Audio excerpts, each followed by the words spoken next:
राज्याबाहेर एकही उद्योग यापुढे जाऊ देऊ नका, यासाठी काळजी घ्या, अशा स्पष्ट सूचना देत एक जरी उद्योग राज्याबाहेर गेला तर मग मी तुमची काळजी घेईन, असा इशारा उपमुख्यमंत्री एकनाथ शिंदे यांनी ठाण्यातील बिझनेस जत्रेत बोलताना उद्योगमंत्र्यांना दिला. ठाण्यातील टिपटॉप प्लाझा येथे लक्षवेध संस्थेच्या वतीनं आयोजित बिझनेस जत्रेला उपमुख्यमंत्री शिंदे यांनी उपस्थिती लावून उपस्थित उद्योजकांना मार्गदर्शन केलं. एका उद्योगामुळे अनेक लघुउद्योजकांना काम मिळतं, त्यातून रोजगाराची संधी उपलब्ध होते. त्यामुळे 2.5 वर्षात काय झालं याचा विचार सोडा आणि यापुढे एकही उद्योग राज्याबाहेर जाणार नाही याची काळजी घ्या, अशा सूचना उद्योगमंत्र्यांना दिल्या. तसंच एक जरी उद्योग राज्याबाहेर गेला तर मग मी तुमची काळजी घेईन, असा इशाराही दिल्याचं उपमुख्यमंत्री शिंदे म्हणाले. महाविकास आघाडी सरकारच्या काळात परकीय गुंतवणुकीत महाराष्ट्र 3ऱ्या क्रमांकावर होता.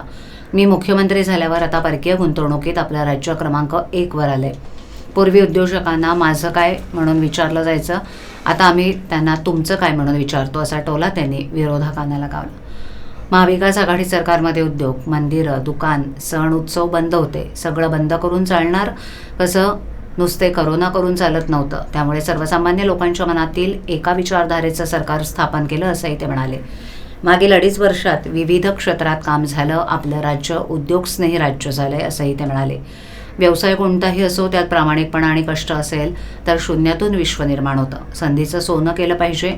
असं केल्यास त्या व्यक्तीला निश्चितच यश मिळतं, असं मतही त्यांनी व्यक्त केलं.